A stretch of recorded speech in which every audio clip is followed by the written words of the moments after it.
Lijepi pozdrav, dobrodošli u senzorni laboratorij Agronomskog fakulteta Sveučilišta u Zagrebu gdje se provodi senzorno ocjenjivanje na CroSpiritu. Evo, svi su sigurno zainteresirani kako to izgleda, pa ću u kratkim crtama to objasniti.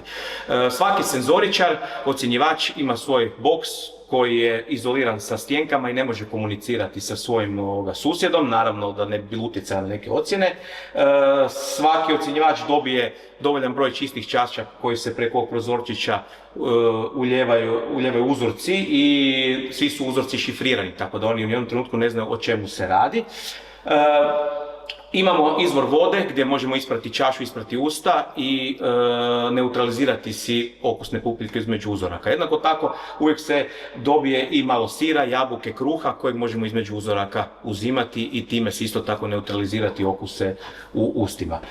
Čaša za senzoriku je ovako tulipan oblika koji mora biti sužena prema vrhu i šira dolje, tako da se može lijepo osjetiti miris pića, mora biti apsolutno prozirna na svjetlu da možemo procijeniti i boju i bistroću pića.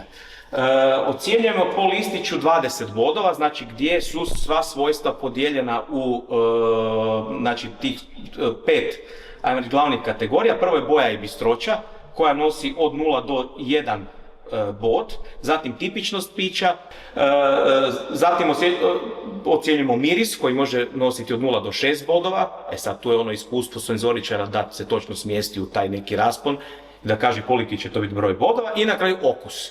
To bi bio ono neki zaključni element koji nosi do 10 bodova. Za to je potrebna apsolutna koncentracija, mir i tišina, oni to kroz minutu, dvije uspiju sve sumirati.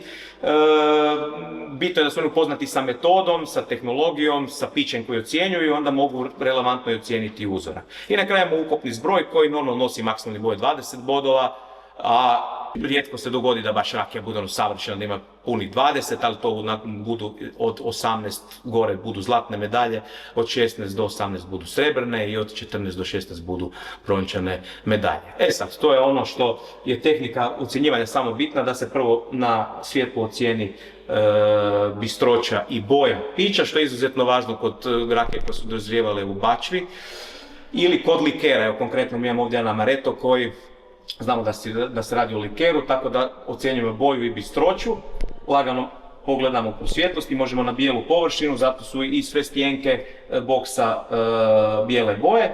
Zatim se piće pomiriši, jedanput lagano se zavrti čaša pa se uzme drugi miris, ocijeni se tipičnost i kvaliteta mirisa i na kraju se ide na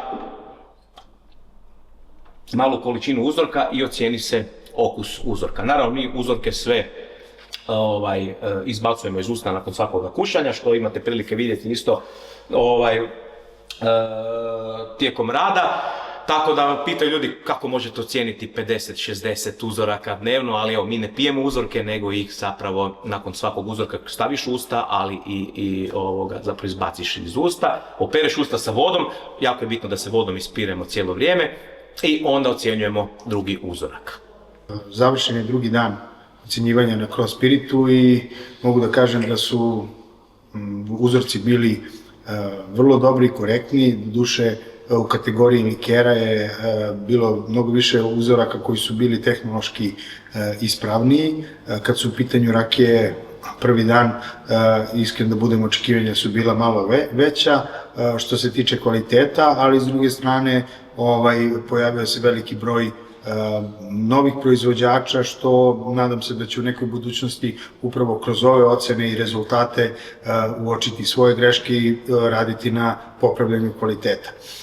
Bilo je vrlo veliki broj raznovrsnih uzoraka, pre svega izuzetna prilika da se probaju likeri od raznoraznog voća i sirovina, tako da bilo je veliko zadovoljstvo učestvovati i dati svoj doprinos u ovom ocenjivanju i nadam se iduće godine da će se nastaviti neki trend povećanja malih proizvođača i raznolikosti u proizvodima.